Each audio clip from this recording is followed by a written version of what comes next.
जय श्री कृष्ण। जय गोवर्धन महाराज की। स्वागत है आप सभी का सत्य सनातन धर्म यूट्यूब चैनल पर। श्री गोवर्धन भगवान की पूजा दीपावली के अगले दिन की जाती है। इस बार दीपावली 2 दिन की है, तो इसलिए गोवर्धन का पूजन 22 तारीख को किया जाएगा। गोवर्धन भगवान की पूजा कब प्रारंभ हुई, आज हम आपको उसी के बारे में जानकारी देंगे। इस कथा का श्रवण करने से भगवान का आशीर्वाद प्राप्त होता है। द्वापर युग की बात है। उस समय देवराज इंद्र की ब्रज में पूजा हुआ करती थी। देवराज इंद्र की पूजा होती थी, तब देवराज इंद्र प्रसन्न होकर के ब्रज में बारिश करते थे, जिससे ब्रजवासियों को खुशी मिलती थी। एक बार गोवर्धन पूजा के समय ब्रज में धूमधाम से इंद्र पूजन की तैयारी हो रही थी, यानी दीपावली से अगले दिन इंद्र पूजा की तैयारी हो रही थी। जैसे दीपावली मनाते थे तो अगले दिन इंद्रदेव की पूजा होती थी।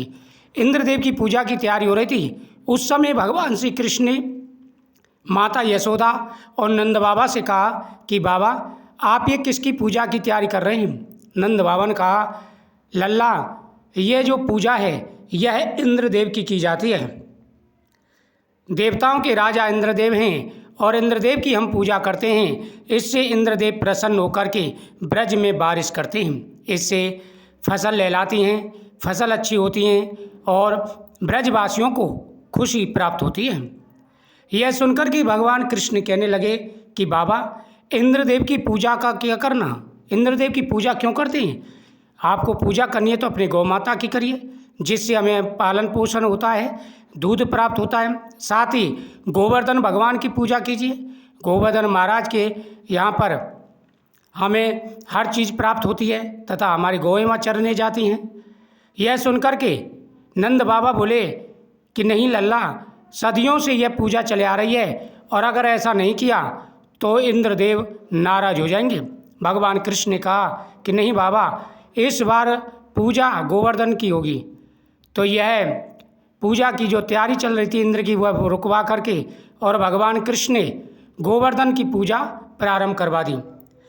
जब देवराज इंद्र को पता चला कि मेरी पूजा ब्रज में रोक दी गई है, तो देवराज इंद्र को बड़ा क्रोध आया।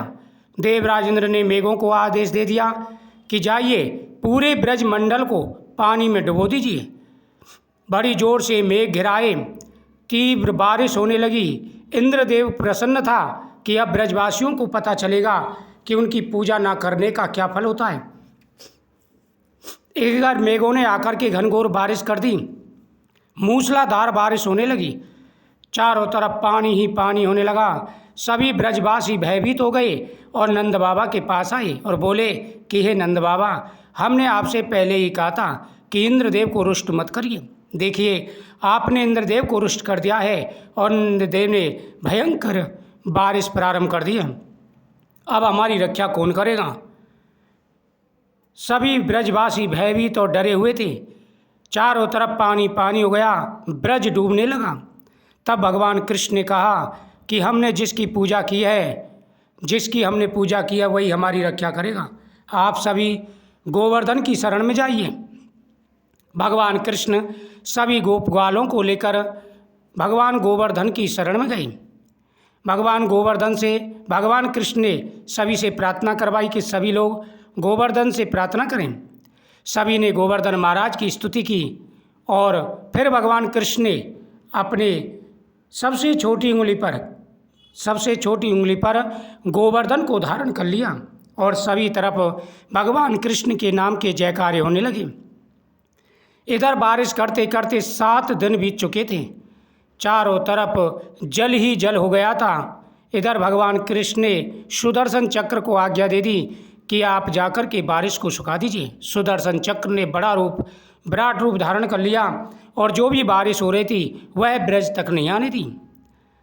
इंद्र ने कहा, जाकर के देखिए, आज 7 दिन लगातार बारिश हो गए हैं, अब तो ब्रज डूब चुका होगा। सभी ने आकर के देखा और जाकर के देवराज इंद्र से कहा कि महाराज, हमने तो 7 दिन लगातार बारिश की, लेकिन भगवान कृष्ण ने अपनी सबसे छोटी उंगली पर गोवर्धन पर्वत को धारण कर लिया है और ब्रज मंडल तो पूरी तरह सुरक्षित है। फिर देवराज इंद्र आए, उन्होंने वज्रपात किया, इंद्र का वज्र भी फैल हो गया। फिर वह समझ गया ये स्वयं नारायण हैं। तो इंद्र हाथ जोड़ करके भगवान कृष्ण के चरणों में आया और भगवान कृष्ण से क्षमा याचना की।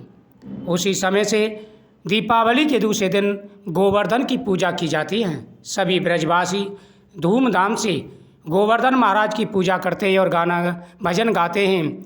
श्री गोवर्धन महाराज तेरे माथे मुकुट विराज रयो, तो पे पान चढ़े तो पे फूल चढ़े, चढ़े दूध की धार, तेरे माथे मुकुट विराज रयो, तेरी सात कोश की परिक्रमा और चकले स्वर विश्राम,